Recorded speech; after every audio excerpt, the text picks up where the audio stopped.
Hi, my name is Jason Watson, and this is my screencast for the PowerPoint slide that I will be sharing for class.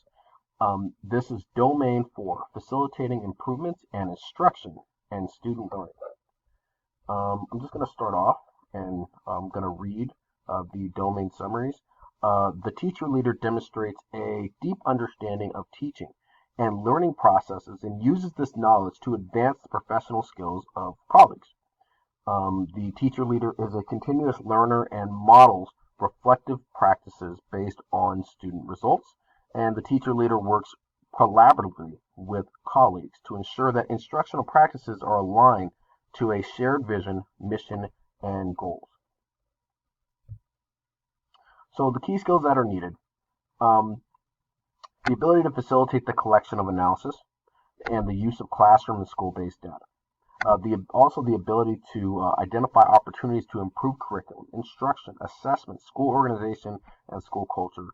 Basically having the ability to look at data and having the experience in the classroom to know how to use it and reflect upon it, and then hand that over to teachers so they can use it. The experience that I've actually had as a teacher leader is working in both public and charter schools has given me a great understanding of instruction and curriculum. I actually just wanted to show this chart real quick, and as you'll notice, it talks about public schools. Public schools already have high achieving public school systems. Magnet schools and immersion programs already exist. County centralized system not run by agencies. Um, if you work in a public school system, you may be, especially if you work in some of the places in LA, you might be thinking to yourself, well, high achieving. Well, the numbers don't lie.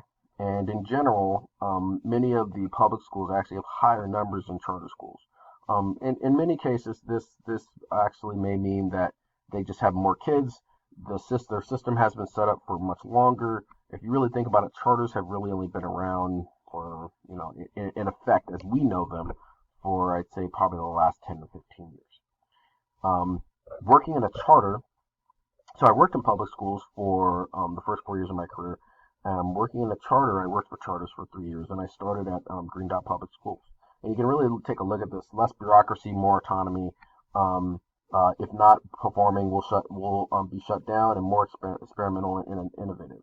Now, if you look at like the autonomy, as a teacher, you really do have a lot more autonomy in public schools. I mean, you literally can do pretty much whatever you want, as long as it's not a complete disaster. And even in some cases, if it's a complete disaster, who knows how long you might be able to teach being a complete disaster before anybody finds you. Um, uh, Public schools in general, just from my experience, it's harder for, I've noticed, administrators to get to you, watch you, monitor you, build on a lot of that data. And they try, they really do. But in charter schools, there's a lot more emphasis on it. They really do come into your classroom. They expect that you are gathering data. At Green Dot, we were all expected to have projects in which we would actually study specific students for the end of the year, and those would be turned in for the end of the year based on our daily lesson plans and our unit plans. And we had to report that back in and basically say, okay, this is what we were doing, and this is why it was working, and this is what I plan to do better. Um, Less bureaucracy, I would definitely say so. If they have a problem, they solve it immediately. If it's not performing, they will shut you down. And more experimental and innovative. As far as technology, they are on top of their game. Um, and those are some of the really good things that I really saw working in charter schools that were a little bit better than public. But in public, you do have, as a teacher, you have a lot more autonomy. Just as a district, you're a little more closed based on some of the politics that are involved. Um, so, as an instructional lead, I help to prepare teachers for assessments as well as prepare and analyze data during data reflections. I work with teachers to help maintain high standards, and I also analyze student data for all local, state, and federal tests and help teachers and administrators improve curriculum, instruction, and assessment. Just want to go through a couple of the different systems that I use to help pull data for our teachers. Some of you in the room know what this is. This is our OARS network. I can build assessments. I can build reports from this based on anything and everything in our entire site. We are actually moving on from OARS to another software called Elluminate. And here on Elluminate, this is a brand new system that I'm actually learning right now. When I first started off, when I was a dean at Micro Enterprise Charter Academy, we had something called Data Director, and I also used Data Director when I was at Green Dot. Very good system, very similar to this one, and we'll be going through this very soon. This will actually be one of the many professional developments that we'll be having throughout the course of the year with our teachers before we get to the end. But we'll be starting up with this Unit 3. This is the CAS website, and for those of you obviously that have had your kids take the SBAC, this website is full of information that you can use.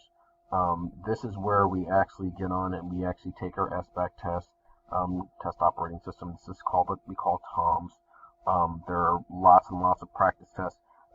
I actually share this with my math and English teachers, and we go through, try to get them to go through and actually to help them prepare for the SBAC and work so that they can use the software that they have, computers that they have, their laptops, so that they are able to get a better idea of what to expect. Our teachers have actually responded, and a lot of, especially our math teachers and English teachers, are already doing a very good job on preparing their students for this test, and I can't wait to see the results. This is, of course, the California Department of Education. I use this site to help build our SIPSA single plan and our program evaluation. Also to get any data from the near past to the far past. I usually go to DataQuest, and I can pretty much request any type of data that I want from this website. This is the SAT website. I wanted to show this just because it's not just about state, local, and federal, but it's also about, private tests such as SAT and ACT that I have to help and give to our juniors and seniors. This site I work with a lot on each one of these sites. Well, in particular, two, the CAS website and, of course, the College Board website.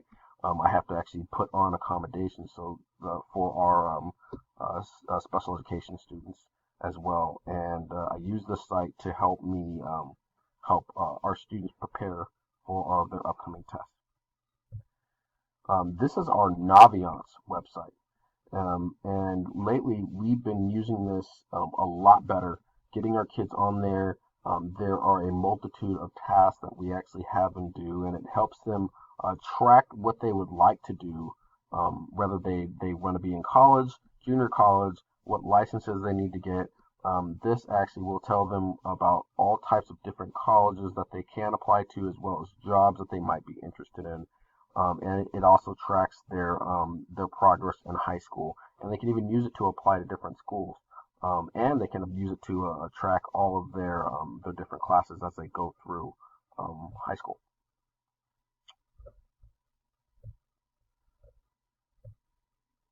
So, how data helps teachers? How data helps teachers, parents, administrators make sure make students are meeting their goals. Just to give a quick blurb on it, because I'm coming up on 9 minutes here. Using data to help teachers is critical, absolutely critical to our goals as administrators and as teachers. While you're in the classroom, being able to put together a plan, put that plan into action, and being able to use the data from your formative and summative assessments to build on what it is that you would like to do next, whether it be you repeating that same lesson or going on to the next and knowing what it is that you're doing so that you can differentiate your instruction. And remember, no one student learns the same. Not all kids are oral, not all kids are visual. it is an absolute necessity that we use the data within our classrooms to build on what we're doing. It's not just the large tests. It really, really, truly does come down to those formative tests. And this is actually one of the things that I'm actually pushing for later on, which is getting our teachers more involved in building our benchmark tests, which um, if they have more hands-on with the benchmarks, they can build smaller formative tests within their classroom to help instruction and to build on our scores on our benchmarks.